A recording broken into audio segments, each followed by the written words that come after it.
on this Mr. Ballin Sunday. How was y'all Sunday going so far? Y'all having a good Sunday, man. Christmas 2 weeks away. Damn now, man. Let's go ahead and get this video started, dog. You know what I'm saying? In the early evening of May 7th, 2008, a 65-year-old woman named Savannah Temolkoska walked around her kitchen inside of her apartment in the little southeastern European city of Kosovo. Kosovo is a quiet place at the base of this huge mountain in northern Macedonia, and while it's totally beautiful, it's utterly remote, and basically nothing really of note happens here.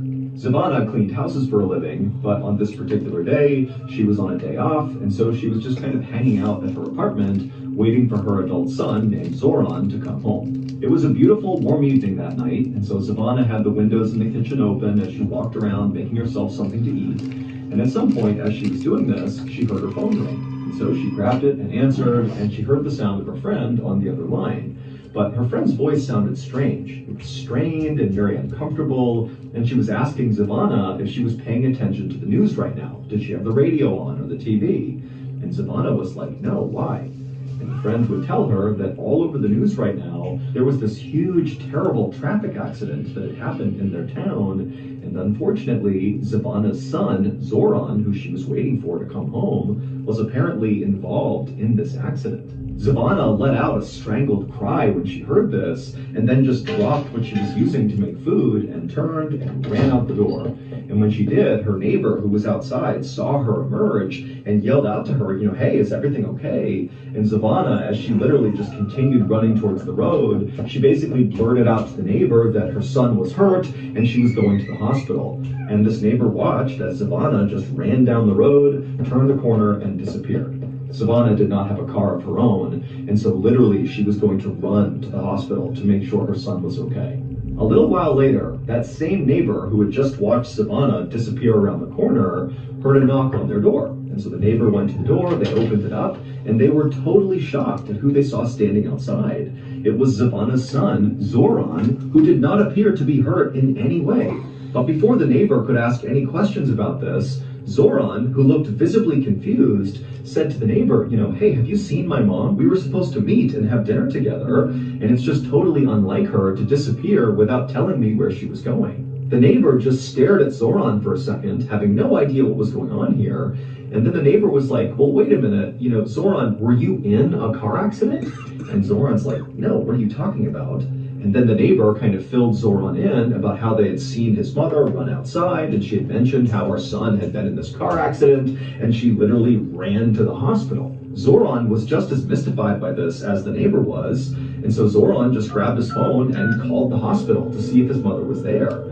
But when the hospital picked up, they would tell Zoran that his mother was not there, she had not been there all day, and two, even though they had heard reports about this car accident in town, there had not been any car accident victims brought to the hospital at all that day. And so by the end of that night, when Zoran really had no idea what had happened to his mom, where she was, or what was going on with this car accident thing, he just did the only thing he could think to do, which was go to the police and report his mother missing.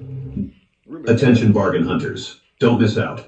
Here's a free backpack. Take it. It's yours. 9 days later, on May 16th, when still Savannah was missing and the police had no idea what happened to her, there were no new leads, nothing. On this day, a 56-year-old reporter named Vlado Teneski, who actually happened to live not that far away from where Savannah lived, he got a call from one of his police sources, and the source would tell him that Savannah had actually just been found, even though this was not public information, and unfortunately, Savannah was dead. Her body, which had been beaten and strangled and stabbed, had been found wrapped up in plastic and dumped in this illegal dumping area. So somebody calls to say something wrong with her son, but her son is all right. That don't sound right at all. What the fuck? Not far from the town's football stadium. The source told Vlado that when her body was searched, they discovered she still had valuables on her person, and so that kind of ruled out the possibility that this was a robbery gone wrong, which was the initial theory about what they were seeing. However, when police had done an initial probe into Savannah's life to figure out who this victim was, they discovered that she was just this poor old cleaning lady who had no enemies to speak of, and so it really just made no sense that she was the victim of such an obviously brutal and intimate murder that was not financially motivated, at least not on the surface. Vlado thanked his source for all the information, and It don't sound right. Vlado's source had sounded really shocked by this murder as he was telling Vlado, but now, as Vlado was sitting here thinking about what he had just been told, he wasn't really shocked as much as he was suspicious. He felt like something just was off about this murder. Maybe Savannah appeared to be this poor old cleaning lady with no enemies, but in reality, maybe that wasn't who she was. Maybe she was leading a secret life that got her killed. Or maybe she had stumbled upon something she was not supposed to see, and that got her killed. Vlado had no idea, but he just felt like, you know what? There's something off about this, and it needs to be investigated. Now, Vlado had a reputation in town for being this very aggressive and kind of fearless journalist who had no problem diving headfirst into some of these really murky stories that could involve corruption or misuse of power, and he would get to the bottom of it, and he would publish these articles where he spoke really critically about the government, about police, about anybody really who was in a position of power. But as a result of conducting himself this way, over his 30-year career, Vlado had been threatened with violence many, many times for things he had written or things he was about to write. But even though Vlado knew this Savannah murder case had the potential to once again put him in hot water with the powers that be, he still felt like it was his responsibility to dive into this thing and get to the truth. So, feeling determined, Vlado grabbed his notebook and pen, and he walked out the front door of his house, and he made the several-minute-long walk over to Savannah's house. And when he got there, her son, Zoran, opened the door, and a few minutes later, Vlado and Zoran were sitting in the kitchen talking about what had happened. Zoran told Vlado all about how he came home and discovered his mom wasn't there, and then he went to the neighbor's house, and they explained how, they had seen Savannah running off to the hospital to go look for Zoran, but Zoran's like, I'm not hurt, I didn't get into a car accident, what's going on here? And as Zoran spoke, Vlado took lots of notes and asked lots of follow-up questions, and by the end of this interview, when Vlado felt like he knew everything there was to know about Savannah, he felt like he actually had a pretty good working theory as to what actually happened to Savannah. And the reason he felt like his theory could be accurate had to do with what Zoran told Vlado his mother did for a living, that she was a cleaning lady. Now, it took Vlado a couple of days to put together his story. He had to go out and interview dozens more people in the neighborhood. But finally, on May 19th, so just 3 days after Savannah was found murdered, Vlado published a story in the newspaper. And the story's explosive headline read, "A Serial Killer Stalks Kosovo."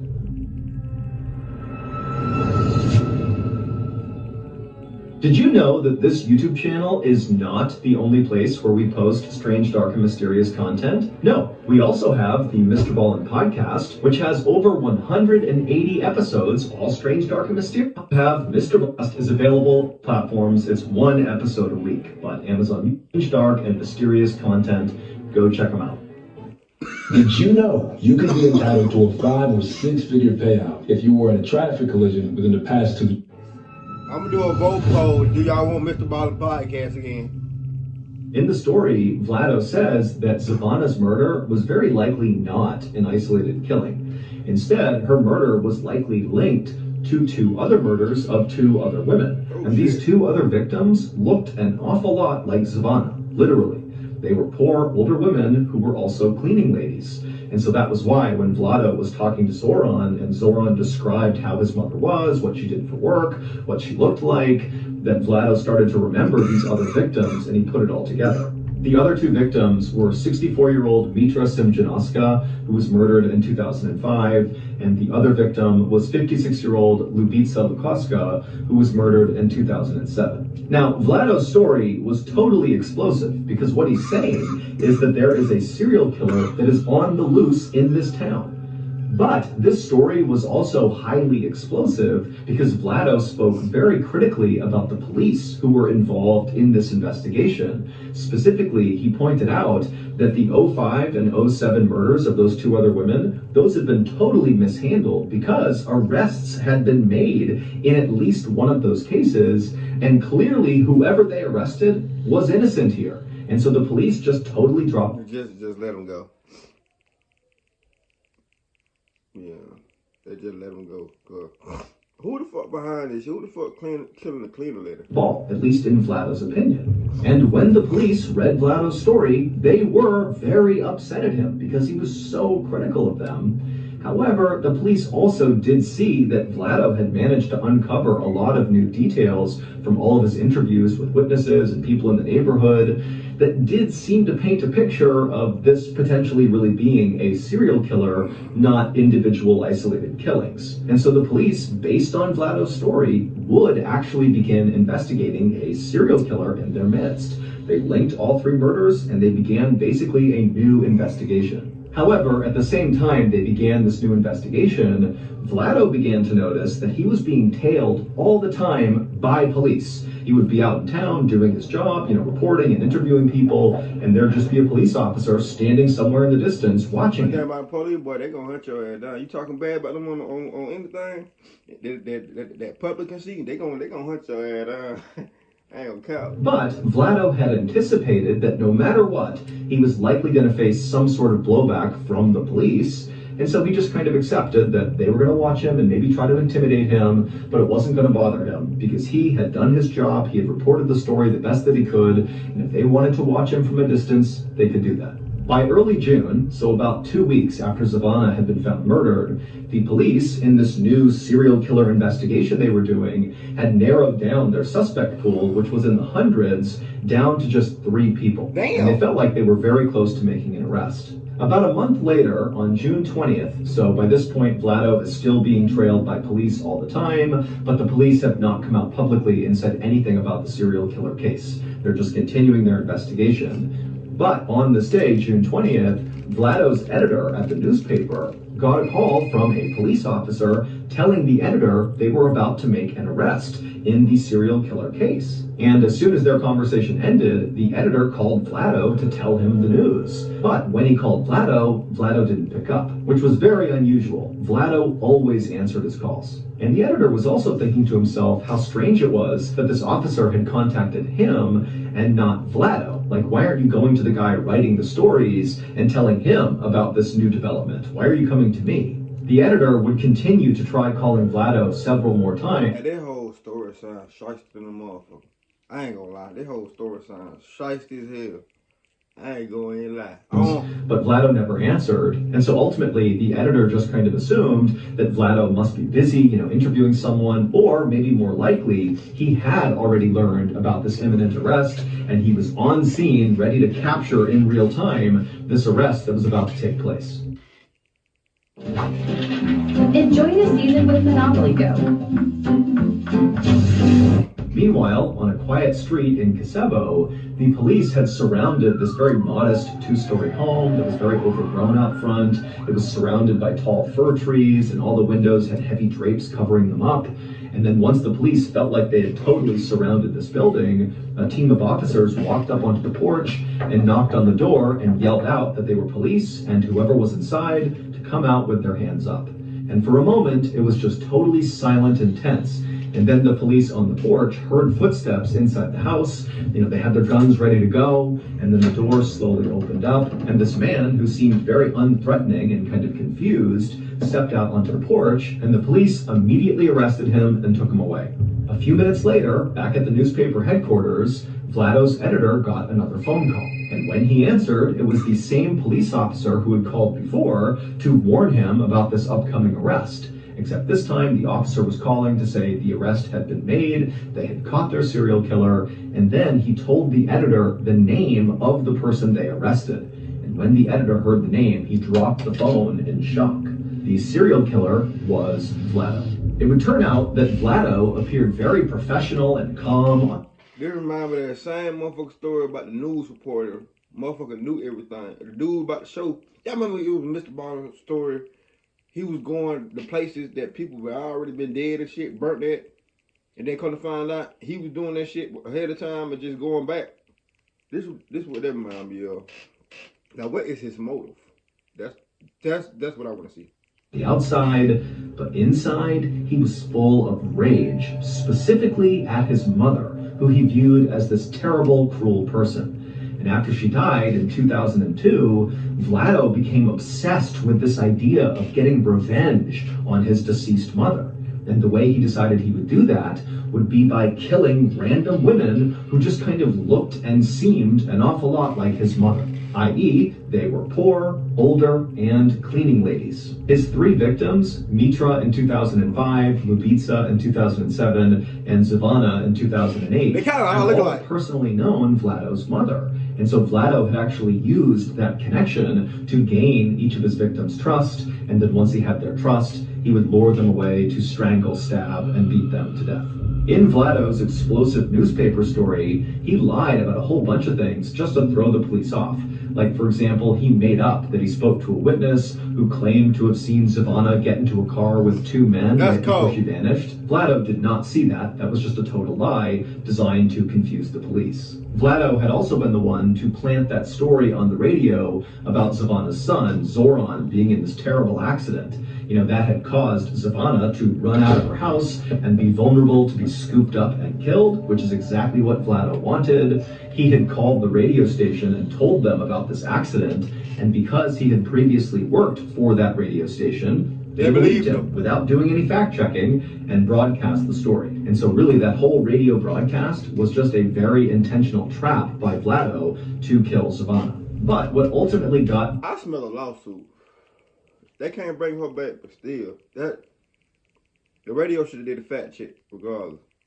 Vlado caught was in the article he wrote, he left in some really specific details that the police had not revealed to the public. And so basically by including these in the story, it meant Vlado had an inside scoop into what was really going on. Like, for example, Vlado said that all 3 of these women who had been killed by the serial killer had been strangled to death by telephone cords that were left at the scene. But again, the police had not revealed that to the public, and so when they read the story, they actually became...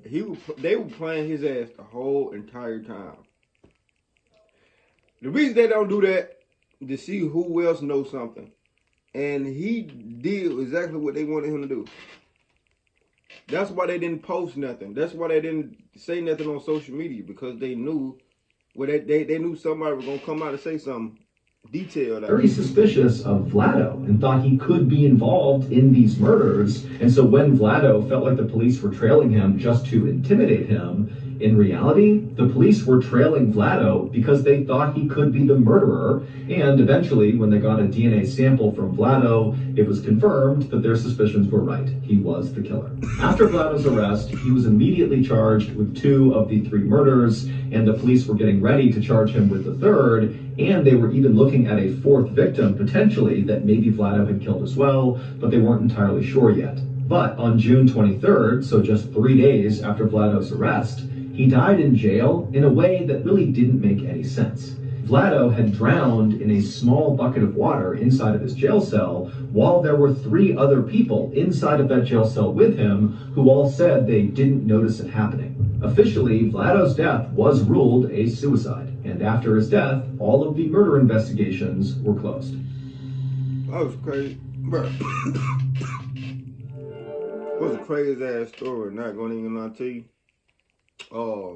I kind of had a feeling when they said they would follow him, but he was, you know what I'm saying, he was talking about corrupt officers. So of course they go. Sometimes they do follow him, you know what I'm saying, all certain shit. Police don't like when you know what I'm saying, talk about them dirty.